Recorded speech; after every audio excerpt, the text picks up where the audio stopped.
Good morning students. आज हम हिंदी गद्य खंड के अंतर्गत मुंशी प्रेमचंद द्वारा रचित कहानी मंत्र के गद्यांश पर आधारित प्रश्न उत्तरों को करेंगे।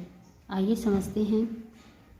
सबसे पहले गद्यांश है, संसार में ऐसे मनुष्य भी होते हैं जो अपने आमोद प्रमोद के आगे किसी की जान की परवाह नहीं करते। शायद इसका उसे अब विश्वास न आता था। सभ्य संसार इतना निर्मम, इतना कठोर है, इसका ऐसा मर्मभेदी अनुभव अब तक न हुआ था। वह उन पुराने जमाने के जीवों में था जो लोगों की लगी हुई आग को बुझाने, मुर्दे को कंधा देने, किसी के छप्पर को उठाने और किसी कलह को शांत करने के लिए सदैव तैयार रहते थे। पहला प्रश्न है, गद्यांश के पाठ और लेखक का नाम लिखिए। तो इसका उत्तर लिखेंगे, पाठ का नाम है मंत्र और लेखक का नाम है मुंशी प्रेमचंद। दूसरा क्वेश्चन है, रेखांकित अंश की व्याख्या कीजिए।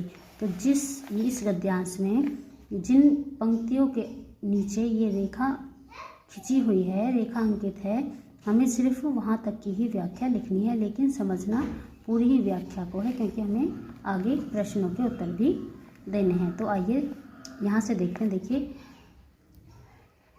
यहाँ पर लेखक ने उस समय का वर्णन किया है जब बूढ़ा भगत अपने बीमार बेटी को लेकर डॉक्टर चड्ढा के पास जाता है।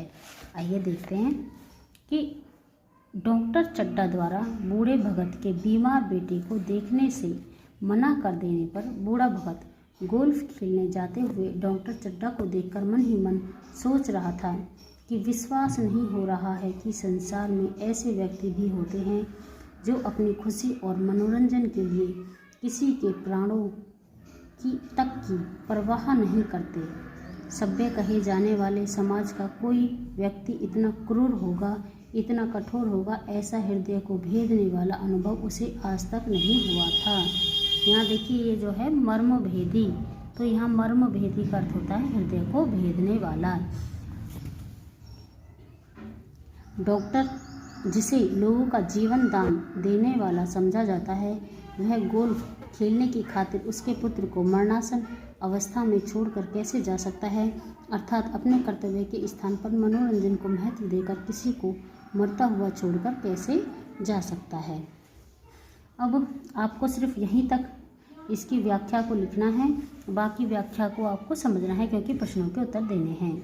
वह उन पुराने ज़माने के जीवों में था। अब ये किसके लिए कहा गया है? ये बूढ़े भगत के लिए कहा गया है कि वह उन पुराने ज़माने के लोगों की तरह था जो दूसरों की सहायता करने के लिए हमेशा तैयार रहते थे, चाहे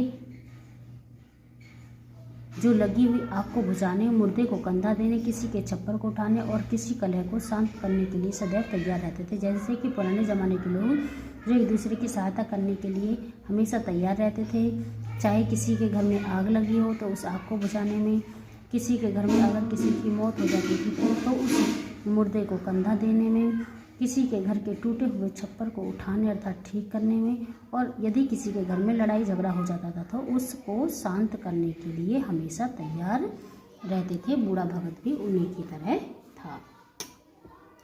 अब हम गद्यांश 2 देखेंगे। भगवान बड़ा कारसाज है। उस वक़्त मेरी आंखों से आंसू निकल पड़े थे, पर उन्हें तनिक भी दया न आई थी। मैं तो उनके द्वार पर होता तो भी बात न पूछता है।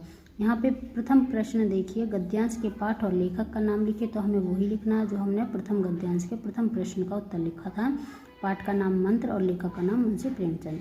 अब दूसरा प्रश्न देखिए, रेखांकित अंश की व्याख्या कीजिए। भगवान बड़ा कारसाज है।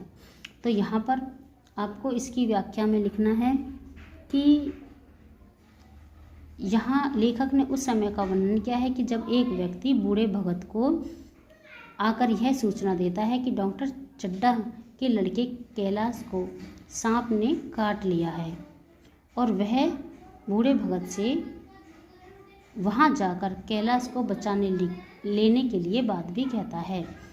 लेकिन उस समय बूढ़े भगत को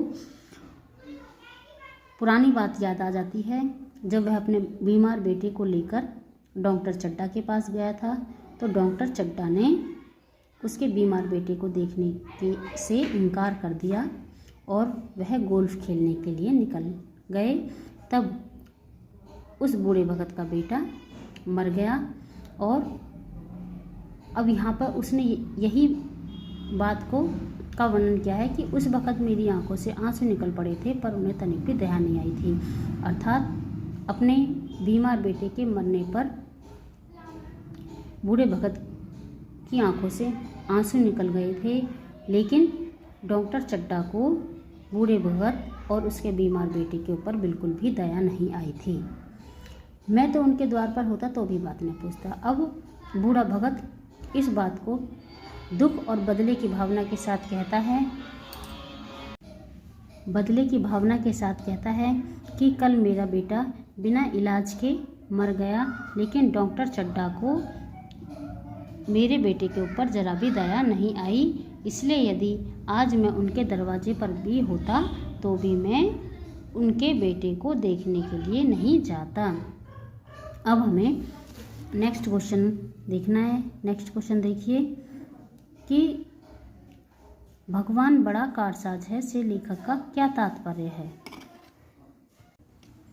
उत्तर देखिए, भगवान बड़ा कारसाज है, इसे लेखक का तात्पर्य यह है कि आज डॉक्टर चड्ढा उसी पीड़ा से गुजर रहे थे जिससे होकर कभी बूढ़ा भगत गुजरा था। इसलिए भगत ने कहा है कि भगवान बड़ा कारसाज है, अर्थात भगवान बड़ा न्यायशील है, वह बुरे व्यक्ति को उसके कर्मों का फल अवश्य देता है। नेक्स्ट क्वेश्चन, उस बखत मेरी आंखों से आंसू निकल पड़े थे, यहाँ किस बखत की ओर संकेत किया गया है। बखत का अर्थ होता है समय, तो यहाँ उस समय का वर्णन किया गया है जब डॉक्टर चड्ढा ने बूढ़े भगत के बीमार बेटे को देखने से इनकार कर दिया और वो गोल्फ खेलने के लिए निकल गए और बूढ़े भगत का बेटा उसकी आंखों के आगे मर गया और बूढ़ा भगत की आंखों से आंसू निकलने लगे। नेक्स्ट क्वेश्चन है, यहाँ भगत की किस मनोभावना का चित्रण हुआ है। तो इसमें आप उत्तर लिखेंगे कि यहाँ भगत के दुख तथा उसकी बदले की मनोभावना का चित्रण हुआ है। तो बच्चों, आपको इन दोनों गद्यांशों पर आधारित प्रश्न उत्तर को अपनी हिंदी की नोटबुक में लिखना है।